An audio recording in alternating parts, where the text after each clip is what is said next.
Back when Discovery was announced, Paramount were greenlighting shows all the time. We got Strange New Worlds, Lower Decks, Picard, Prodigy, you get the picture. But more recently, Paramount has had lots of layoffs and money trouble, which makes Star Trek's future tighter than before. We've recently seen Star Trek Prodigy's second season essentially dropped by Paramount Plus, and Lower Decks abruptly cancelled. I just wanted to talk about Star Trek's history, future, and my relationship with it. My relationship with new Star Trek is an interesting one. I adore Star Trek TNG and DS9, foundational shows of my youth, shows I quickly became obsessed with as I delved further into the Star Trek fandom and became at home with its community. Outside of Doctor Who, I've never had the same level of obsession for any show, so the Star Trek franchise is very dear to me. When Discovery was announced, it seemed to be the perfect timing. I had lost hope that Star Trek would be reborn, happy to catch up with older iterations, but the promise of watching new entries was exciting. Discovery is a show that had a lot of creative difficulty. Behind the scenes, writers were fired a lot, and the show seemed to be constantly reshaping its identity. It's a show that had the difficulty of reintroducing the Star Trek franchise for modern audiences while satisfying older fans. In line with television of today, the show decided to break heavily away from Star Trek's visual continuity. The Berman era generally looked very consistent in design, but Discovery was clearly inspired by J.J. Abrams, as he went for a shinier movie aesthetic. So Discovery chose to reboot Star Trek visually, while staying in the same timeline as before. Initially, Discovery was pre-TOS, meaning the show was set before the voyages of Kirk's original Enterprise, and that was hard to swallow for fans. If you look at the Discovery's design, it looks vastly different to TOS, and vastly more advanced than it should for canon's sake. Personally, I think the design difference was a mistake. The pilot of Discovery also moved into darker territory, going towards a gloomy direction and strong action focus. It felt like it was trying to propel Star Trek into the modern world with serialized storytelling, whilst losing sight of the iconic vision of collaboration that founded the show. I don't believe Star Trek always has to have a utopian, perfect quality, but overall Discovery felt messy and dark, but in a superficial manner. The show undeniably had high production values and an ambitious scope, but it seemed to lose sight of the deeper parts of Star Trek, as well as that focus on exploration. The edgier tone and darker leanings upset a large chunk of the fandom. In many ways, Discovery seemed like it was appealing to a Game of Thrones style, instead of embracing Star Trek's history of peaceful exploration. I, like many fans, didn't gel with this new writing and design that felt very alien to my vision of Star Trek. And though I don't really like the series, it did become more Star Trek adjacent as it went on, likely due to fan criticism. As much as I dislike the show, I'm grateful for it birthing a new era of Star Trek, producing more light-hearted, familiar shows like Strange New Worlds, and the animated series. However, it seems that the franchise is continually pushing this edgier style alongside the fan-pleasing content. For example, Star Trek Picard began by riffing on nostalgic strings before going into unknown territory with Picard's character. It's a show that seemed to start okay and have a solid group of characters before becoming a creative anomaly. Each season was radically different from one another, but not in a way that felt planned or meticulous.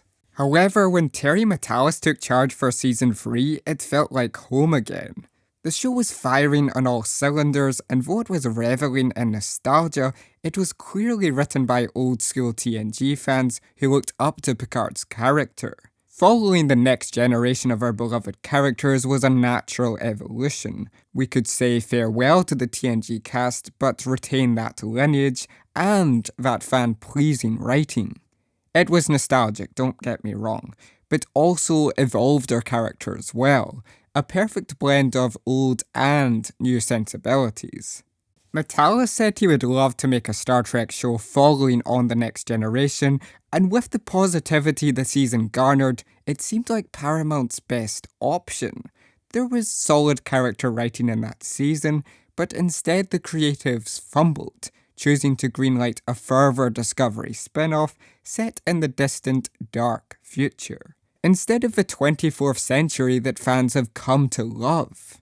Unfortunately, it seems any hopes for a Star Trek legacy are gone with the crew doing other things, and Metalis now working for Marvel, which is a huge shame to me. The third season of Picard was the most I've been interested in new Star Trek. I'm not saying that this Discovery spin-off is a nightmare. Indeed, the idea of a Starfleet Academy has been brought up since the 90s. It's just I would much rather have a legacy series. Still, I think Starfleet Academy has potential. Discovery only became more thoughtful as it went on, and I hope that Star Trek creatives understand to distance themselves from that edgy tone. There's a great potential to highlight Star Trek's optimism by following younger Academy recruits learn, and to see what Star Trek officers are educated in does sound pretty fascinating. I just hope that the show doesn't fall into the mystery box villain formula which hurt Discovery so much, and that it genuinely is about learning and cooperation.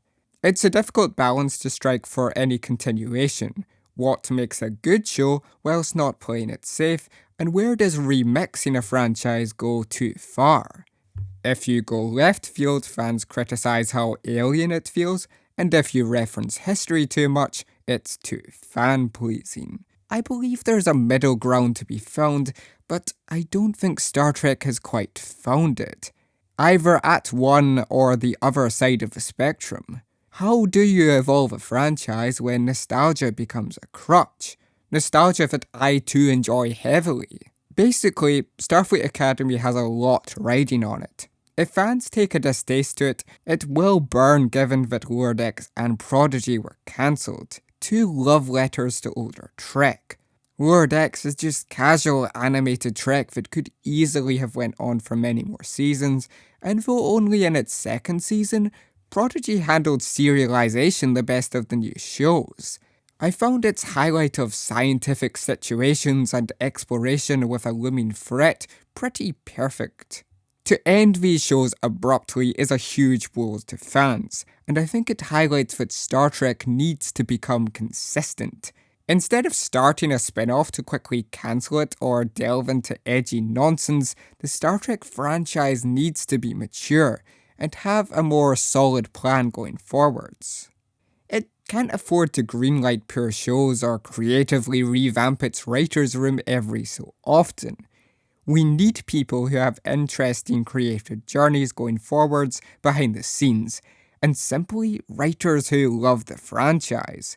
A blend of old and new, but most importantly, consistency. If Starfleet Academy isn't to my liking, I will be disappointed, and unfortunately Section 31 looks very edgy and immature, but I'll at least have Strange New Worlds, a show that's a hit with fans and feels very consistent. It nails exploration, fun, and episodic variety, and though the show sometimes gets a bit melodramatic, I find it highly entertaining. Perhaps it's a safe show, being so nostalgic with its characters and setting, but to me that's only extra satisfying. The genuine highlight of the show is the unknown. Unlike Discovery, it actually explores, be it new worlds or differing tones. Murder mystery one week and comedy the next. Variety in episodes is an aspect that's kept Star Trek thriving, and Strange New Worlds wisely employs this. I think we're seeing a lot of fandoms at odds. Star Wars and Trek fans are honoured with new content, but at the same time there's lots of toxicity in the fandoms regarding newer stuff.